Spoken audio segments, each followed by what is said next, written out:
Bonjour à tous, je vous fais une deuxième petite vidéo que j'ai envie de faire depuis un moment mais que je n'avais pas le temps de faire et du coup là je prends un peu de temps. J'aimerais qu'on parle un petit peu de la lecture à voix haute parce que depuis plusieurs semaines je vous demande de me lire des textes et je suis pas très contente de la façon dont vous lisez. J'ai l'impression que vous avez oublié tous les conseils que je vous ai donnés et tout ce que je vous ai appris depuis le début de l'année. Du coup j'ai repris le chapitre 2 de La petite poule qui voulait voir la mer, puisque c'est là le dernier texte que vous avez lu. Il faut qu'on se remette un petit peu dans l'exercice. À quoi ça sert de lire à voix haute? Moi, c'est une question que j'aimerais vous poser parce que quand je vous entends lire, mais je sais aussi que voilà, c'est pas forcément facile de lire face à un téléphone, on est d'accord, de ne pas lire face à quelqu'un, mais vous le faites pourquoi? Vous le faites pour me lire l'histoire ou pour lire l'histoire à quelqu'un, que ce soit vos parents, que ce soit vos petits frères ou vos petites sœurs. Cet exercice, il est fait pour lire à quelqu'un. Et quand on lit à quelqu'un, comme moi je vous lis quelque chose, on a envie de faire passer des choses qui sont importantes. Donc là, je vais essayer de vous donner quelques petits conseils que je voudrais que vous ayez à l'esprit la prochaine fois que vous allez lire le chapitre prochain pour moi. Parce que vous lisez aussi pour moi quand je vous demande de m'enregistrer. D'abord, quand on lit, c'est comme quand on parle à quelqu'un, il faut que notre voix soit bien posée. Ça veut dire qu'il ne faut pas qu'on chuchote comme ça avec une toute petite voix, ni que l'on crie, parce que sinon on risque de casser les oreilles à la personne. Non, il faut qu'on ait une voix forte, posée et claire. Donc là, je parle à toutes les petites voix, celles que je n'entends à peine dans mes vidéos, que je n'entends pas presque. Forcez votre voix. C'est comme lorsque l'on faisait des entraînements à la poésie.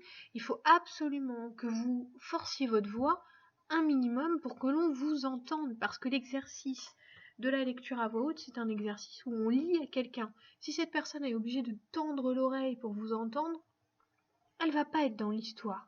Quand quelqu'un nous emmène dans une histoire, c'est qu'il parle fort. Du coup, on est entouré de sa voix et on est dans son univers. Voilà, le premier conseil, c'est celui-là.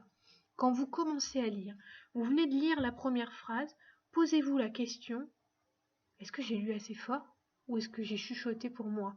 Est-ce que je lis pour moi, avec ma tête et ma bouche qui regardent la feuille, ou est-ce que je me redresse un peu pour faire de la place dans mon torse, ici, parce que l'air y rentre ici? Est-ce que je me relève un petit peu? Est-ce que je me mets un petit peu loin de ma feuille pour que ma bouche regarde vers la personne vers qui je lis? Ça, c'est le premier conseil. Le deuxième, on a travaillé sur les phrases. Du coup, vous savez qu'une phrase commence par une majuscule et termine par un point. Ces points, je veux les entendre quand vous lisez. Ça veut dire que lorsque vous arrivez à la fin d'une phrase, votre voix doit baisser. Sauf si c'est une question. Dans ce cas, on met la voix vers le haut et on pose la question avec une intonation. Et si c'est une phrase exclamative, parce qu'il y en a dans ce texte, vous devez mettre du ton.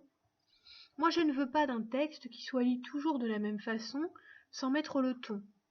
Par exemple, cette nuit-là, Carmela ne parvient pas à trouver le sommeil.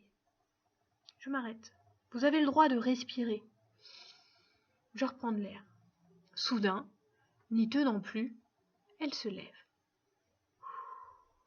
Et je reprends de l'air. C'est décidé, je pars. Là, j'avais un point d'exclamation. Donc je veux entendre Carmela qui parle. Et elle est décidée, donc il faut l'entendre. Je pars voir la mer. Très bien, je respire. Carmela regarde une dernière fois son papa, sa maman, ses frères, ses sœurs, ses cousins, ses cousines et quitte le poulailler sans bruit. Vous voyez ? Je marque les points. Alors là, peut-être que vous allez trouver que j'exagère et que je laisse trop de temps. Non, je préfère que vous exagériez plutôt que vous ne le marquiez pas et que vous lisiez à toute vitesse et me donnant l'impression que vous ne comprenez même pas l'histoire que vous lisez. Donc, je parle d'une voix claire et forte. Je marque les points. Ensuite, je veux vraiment sentir que vous comprenez ce que vous lisez. Si je ne sais pas lire un mot, c'est pas grave. Par contre, moi, quand je vous demande de vous enregistrer, je vous demande de vous être entraîné avant. On ne lit pas un texte comme ça. C'est pas de la magie, hein. Ça, c'est ce que j'ai dit à certains et certaines à qui j'ai déjà donné des petits conseils pour la lecture. La lecture, c'est comme le reste. C'est comme quand on apprend à nager. C'est comme quand on apprend à faire du vélo. On n'apprend pas à lire en une fois et on ne devient pas le meilleur lecteur de toute la Terre en un entraînement. Vous êtes encore en CE1, ça veut dire que vous n'êtes pas des lecteurs experts. Donc quand je vous demande de vous enregistrer, normalement vous êtes déjà entraîné à lire le texte à voix haute au moins une fois, sûrement deux, pour que ce texte, vous le lisiez fluidement. Je vais reprendre l'image que j'ai donnée aussi à certains. Lorsque vous lisez, je veux que la lecture ce soit comme l'eau de la rivière qui coule. Ça doit couler. C'est-à-dire que je dois vraiment sentir la lecture qui se déroule, qui défile, qu'il n'y ait pas d'arrêt sur les mots qui sont difficiles, non. Parce que vous vous êtes entraîné avant, donc vous les connaissez. Et si vous ne vous êtes pas entraîné avant, vous avez au moins lu dans votre tête en silence la phrase que vous allez me lire avant. Donc là, c'est très important. Fluide. Ça veut dire comme l'eau de la rivière qui coule. Ok ? Je lis d'une voix posée et forte. Je marque les points en respirant et je mets le ton. S'il y a quelqu'un qui parle, je veux l'entendre parler. Je lis fluidement, sans m'arrêter sur les mots, parce que je me suis entraînée avant de lire à voix haute. Maintenant, il y a des petits exercices que l'on peut faire. Le premier exercice que l'on peut faire pour s'entraîner, c'est de lire avec la feuille dans sa main la phrase. Par exemple, je reprends cette première phrase du chapitre 2. Je la lis dans ma tête. Cette nuit-là, Carmela ne parvint pas à trouver le sommeil. Je cache ma feuille et je la dis très fort. Cette nuit-là, Carmela ne parvint pas à trouver le sommeil. Vous allez me dire, oui, mais c'est un peu apprendre par cœur comme une poésie. Oui, ça ressemble. Mais sauf que dans une heure, j'aurais oublié cette phrase. C'est pas grave. Mais là, dans ma tête, au moment où je vais lire pour faire de la lecture à voix haute, elle est là.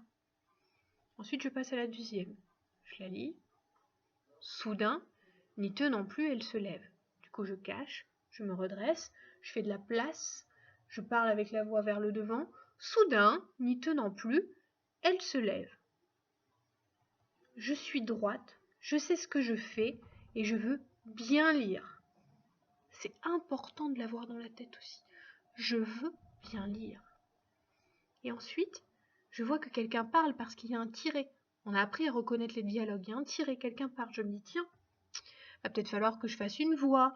Il va peut-être falloir que je mette du ton. Voilà. Je veux, et ça c'est le dernier conseil, que vous fassiez vivre le texte que vous lisiez. C'est-à-dire que ce texte, je dois avoir envie de vous écouter. Mais vraiment, elle est super cette histoire. Je veux que vous compreniez bien.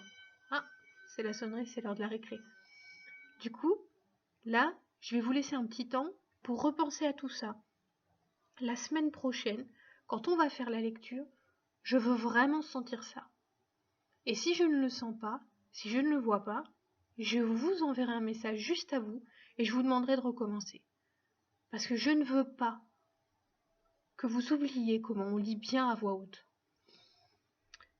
Juste un dernier exercice parce que la sonnerie m'a troublée.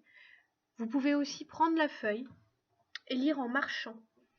Alors vous allez peut-être trouver ça bizarre, mais j'en ai déjà parlé. Mais quand on lit en marchant, en fait on oublie un petit peu le texte et on se détend. Donc on prend son texte dans les mains. Alors je ne l'ai pas imprimé là, donc je peux pas, mais je vais prendre une feuille. Et puis on lit. Voilà. On lit. Cette nuit-là, Carmela ne parvint pas à trouver le sommeil. Et je marche en même temps. Soudain, n'y tenant plus, elle se lève. C'est décidé. Je pars. Je pars voir la mer. Voilà. Quand on marche, on est un peu comme quand on fait du théâtre. C'est-à-dire que notre voix, elle est plus large. Et puis, on se donne aussi un peu plus de confiance. Voilà, je veux que vous ayez l'impression que quand même vous allez réussir. Et vous êtes de bons lecteurs, donc ayez confiance. Prenez une voix forte et entraînez-vous. La prochaine fois, je suis sûre que ce sera mieux et que au moins j'aurai envie de bien vous écouter et de connaître la suite de l'histoire.